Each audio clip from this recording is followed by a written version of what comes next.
Alright, I'm back again. I just noticed that the sound, the thing that I'm using, this yoke, my headphones are not the best. I bought them in Mr. DIY. Look, there must be a dog convention of some sort. Lads, is there a dog convention on? You learn how to effectively sniff each other's bums. Hello, little fella. You're not like the dogs in my area at all. If somebody's feeding you, either that or you figured out how to fish. A couple of nice old antiquated fishing vessels over there. I don't think you'd be up to much with them. I'd be a little bit afraid that there'd be a hole at the bottom.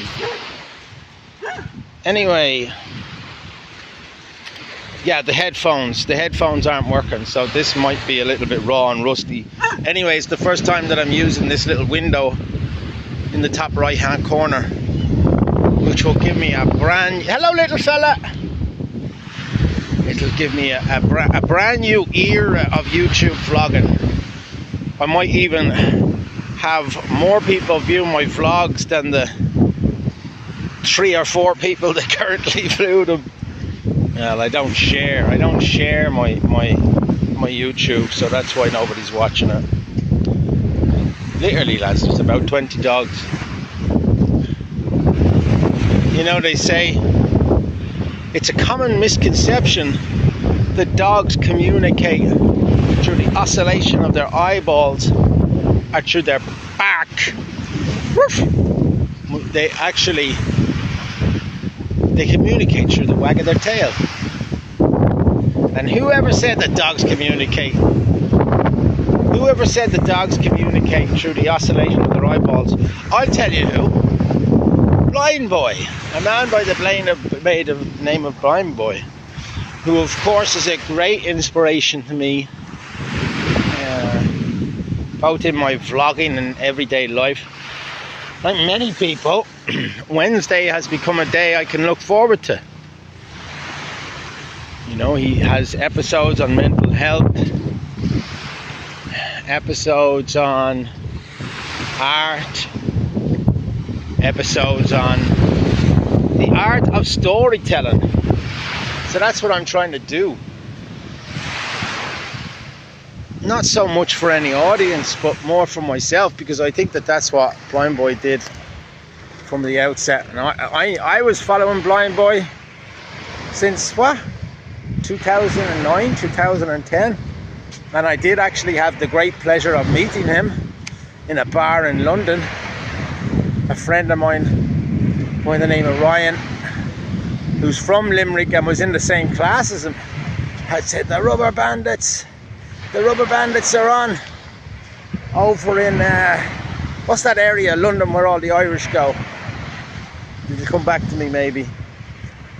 Anyway, it was a nice little bar that probably was about 250, 300 of us packed in there. And then afterwards we went back to a house party. And the night before the gig, I had bought 2 mannequin hands off a homeless man. I don't know, he must have found them in a skip or something.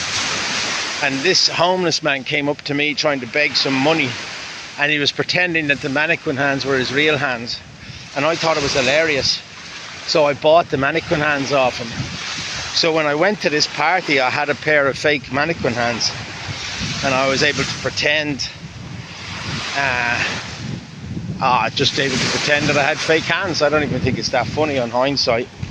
But somebody took those fake hands and made a YouTube video cutting off the fingers, so that a week after the party, I received a video message with these guys in balaclavas after the Rubber Bandits gig, cutting the fingers off these mannequin hands and saying, "What are you gonna do about it?" Oh, look, memories. That was about 10 years ago. That's a nice resort there. No idea what it's called. Most of those resorts though are quite expensive. I'm staying in Bongo Bongo. You would have seen it in the little video, and I get the single rooms cost me 500 pesos. Anyway, I'm bored talking to you, or to myself as the case may be. I may or may not go diving, you know, because I'm worried that I'll get that ear infection thing again, which is what happens every time I dive. I end up going back to Bacolod with a horrible earache that I can't shake, and then I have to go to the doctor, the ear doctor, and ask for antibiotics. And he touch and says, "What type of weirdo are you? Every time you go scuba diving you get an ear infection, so why don't you apply some common sense? Is it worth it?" So I'm applying that common sense today. Is it worth it?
About an hour outside of Down, and I pulled in along the side of the road here for a little gander down on this this beach just off the highway.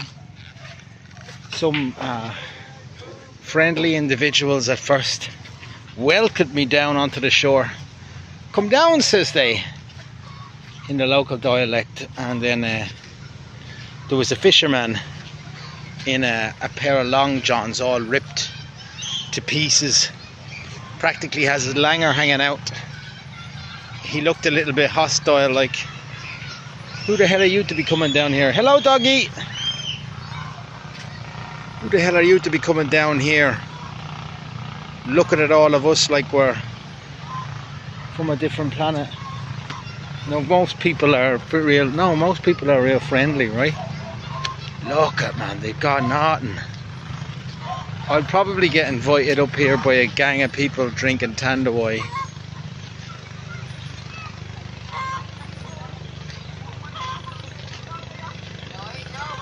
What else would you be doing?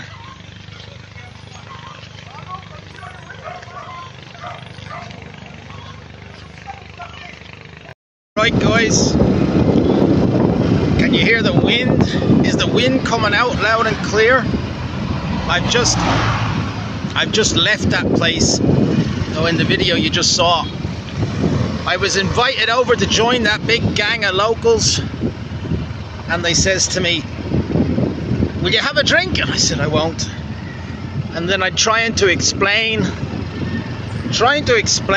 even in Vietnam, and now here where their English is a bit better, that I don't drink alcohol. And they'd pour the beer in the cup and they'd hand it to you.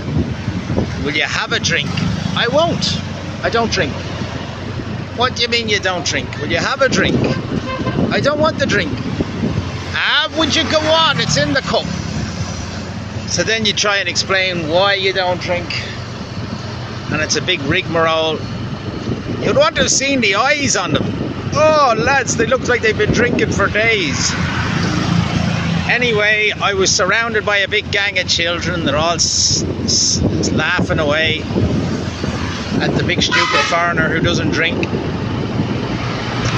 And then he whips out this big fish and he starts dissecting the fish and he gives me a plate and I eat what's I consider to be a nice normal part of the fish, but then he more or less takes the guts out of the thing and puts it up on the plate, expecting me to eat it. And me, like a gobshite, that's just what I do. Anyway, then he says, I don't know what was it he that said it or was it me, like presuming that the kids like ice cream. In un gusto ice cream, Adlau. Do you want ice cream today? And then next thing you know, there's a gang of 10 kids. So we went to the ice cream shop and I said, how much is the ice cream? She said, there's ice cream there for 10 pesos. Oh look, give us the 25 peso. And then the guys had guilt tripped me into buying them Red Horse. So long story short, I spent 600 pesos. But it's worth it. Hello! So in this neck of the woods, if you say hello, they'll be startled. Look at that, there's a foreigner! There's a foreigner on a bike! And once they get over the shock, they probably invite me in, but what they seem to be doing, everybody's drinking Red Horse. It's Christmas time, sure, why not? Drink Red Horse for breakfast. This is the Cebuano neck of the woods, whereas they speak Ilongo.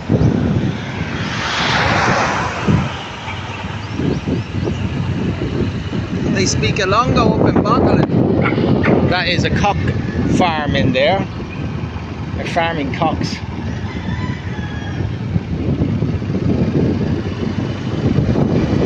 And 3 minutes and 35 seconds. So there's my story.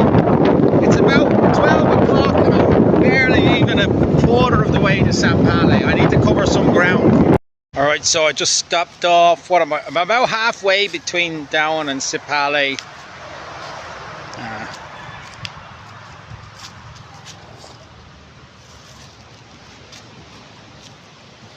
Pulled in at the side of the road. This isn't exactly beach access, but let's give it a whirl. Anyway, I wanted to tell you a little bit about what the foreigner experience is like coming up to Christmas in the Philippines. I had a good chat with Brandon a while ago, your man from North Carolina. So it's been on my mind. I had a lot to say about it.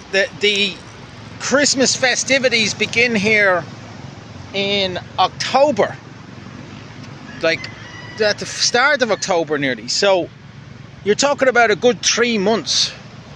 And the Christmas songs will be on the radio in the shopping malls and whatnot, around the start of November.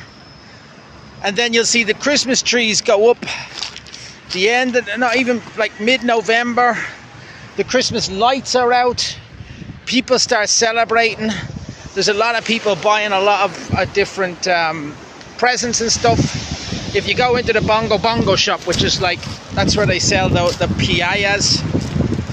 And they sell them in box loads, so it's like these box loads of sugary biscuits, and people would just buy shit, man. They're like, I'm gonna spend about half my salary now on sugary biscuits so that everybody can put on a ton of weight for Christmas. And if you're a foreigner here in the same situation as me, let's say, it can be quite a lonely experience, especially because we are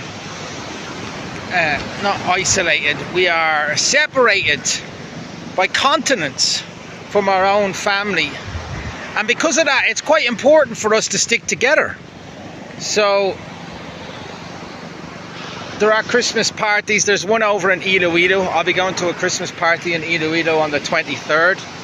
On the 22nd, Connor's going to be celebrating his birthday through Terra Kids Christmas celebration, and then we'll be having Christmas, both myself and Kay and Connor, in El Fisher on Christmas Day. But this is what, a week before Christmas. I was telling you there about the Christmas party that they were having in that last place where they force fed me fish liver, and then I went to the shop and bought them all Red Horse and ice cream. They were all in the middle of their early Christmas party. I'm going to have a nice swim for myself now and think about Santa Claus. That's what I'm going to do. Santa Claus exists, he exists, right? But it's a figment of our imagination.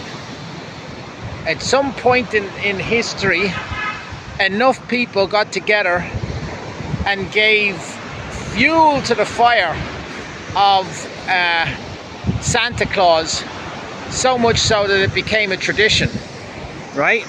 And now it exists in our minds, the same way large corporations exist and the same way money exists. What is money? It's just a bit of paper, but in our mind it's far more than that, right?